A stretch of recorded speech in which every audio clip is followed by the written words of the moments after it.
What's going on? Welcome to episode 249 of Manage the Wild. I'm your host, Nick Madsen. I was reading a book by Jack Carr called The Devil's Hand. At the end of the book, he started to tell a few stories, kind of talking about 9/11, how that all played out, and how he got some of his data to mix into his book, which is fictional. But it was really interesting. He talked about something that happened in Utah that I was not aware. The Skull Valley sheep die off in Utah. And I was like, what? My family had property in Utah. Back in 1968, 6,000 sheep were grazing in Skull Valley, Utah, when all of a sudden they dropped dead. Herders and others had no idea what the heck was going on. They were trying to figure out, like, what happened. Was it cold? No. Was there insects that came through, or fleas or ticks? No. They couldn't figure it out. They asked the military if something had happened because it was near a military base, and the military said no. So a senator started digging around. He got some information that the military tested nerve gas 3 different times in March, and right after the test is when the sheep died. He ended up releasing the information, and the military finally admitted that they dropped 3 different nerve agents, 3 different times, and the wind shifted and ended up killing a bunch of the animals. One of them, they did a release from an aircraft, like they sprayed it out like pesticide. And obviously they thought sheep were pests because they killed them all. Never heard of this situation before.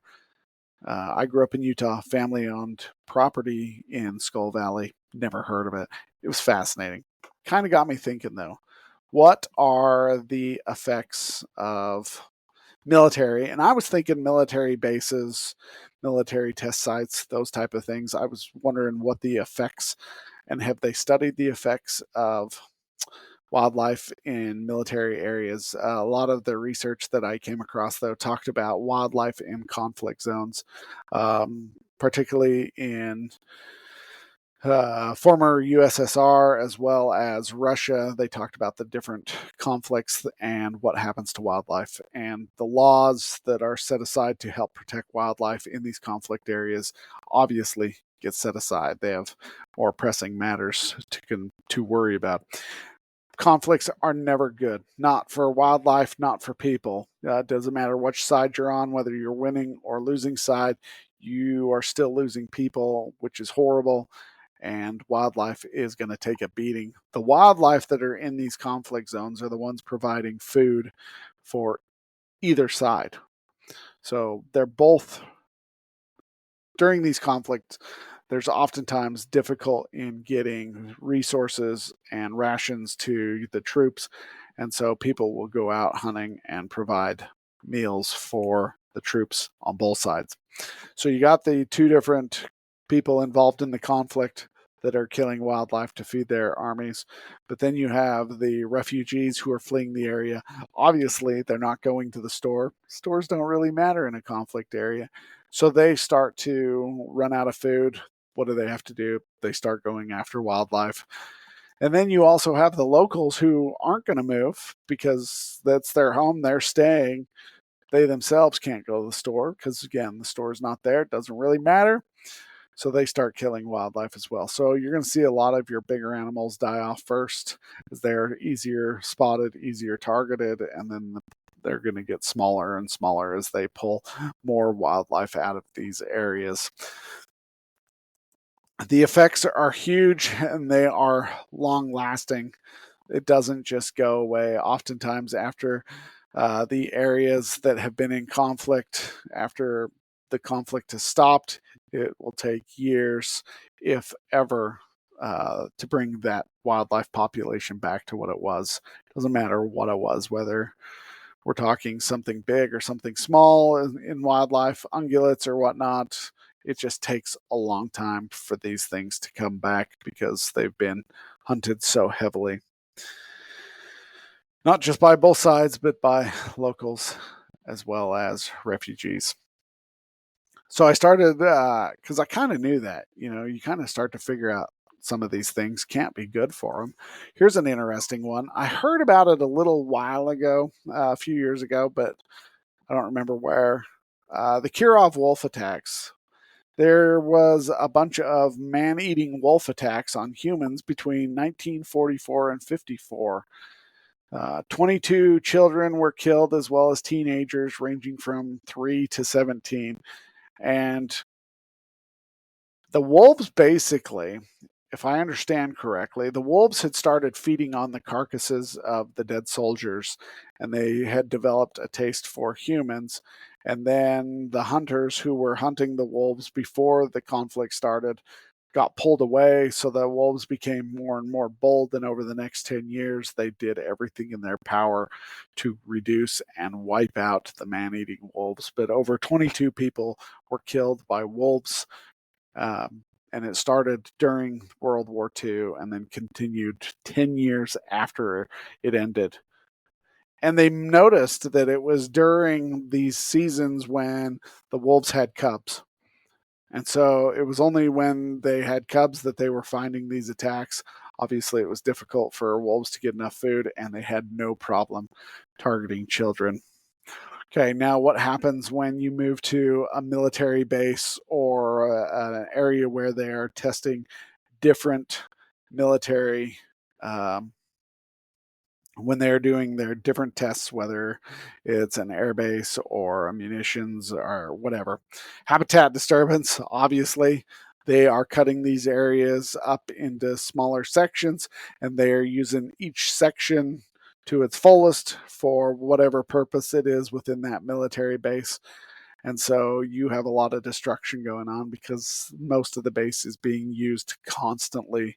Noise pollution is another one. Not only do you have loud explosives, but you have gunfire, you have aircraft, as well as the large equipment that's constantly being moved around. Then you have people training, physically training, and they're constantly yelling, keeping everybody in step. And so there's just huge amounts of noise pollution. Chemical contamination is one I never thought of until we started talking about the nerve gas in the sheep. But you have that, you have explosives, munitions, and all those different things. What happens is that gets into the soil and in water contamination, and it starts to affect those populations. Small mammals will have a hard time with the problems with chemicals in the soil as well as the water. If the small mammals start to die off and the large mammals start to eat them, that's going to cause a problem. There was multiple times where I would go in and pick up owls or hawks that had eaten mice or rats, and the rats and mice had eaten rat poison and they die. And so the bird comes in and ingests that, and they die as well. A similar thing that you will find in these bases. Obviously, there's risks from being living in a base, whether you are living in an area where they are practicing uh, their firearms practice, or are they dropping explosives, practicing throwing grenades? I don't know what they do on these bases, but obviously there's risks. They've got to test their tanks somewhere. They've got to test their bombs from their airplanes somewhere. All of these are going to pose a risk. Bases are also highly fenced areas. They don't want people coming in, and whatever's in there, when they fence it, stays in there until it dies. And so they restrict the overall movement. And it's difficult for wildlife to move around unless they could fly. There's a whole lot that's going on. Some of the research that I've looked into are when they are testing bombs out in the areas that they test bombs, if there are birds located nearby the blast zone, but far enough not to get hit by the blast, the sonic boom can still crack the eggs or still affect the embryo. Obviously, if they're within the blast zone, they're gone for sure. But even outside that blast zone, that sonic boom can still affect eggs. Areas that are testing where they do aircraft testing, the sonic boom from the planes breaking that barrier can then also, if it's loud enough and close enough, can crack eggs and cause problems there. And it just disturbs the overall whole ecosystem.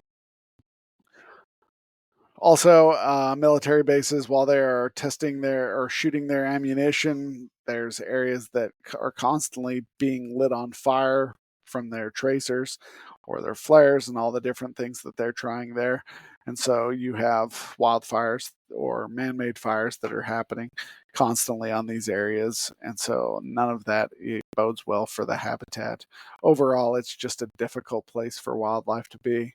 Military conflicts, it's difficult for humans, but it's also difficult for wildlife.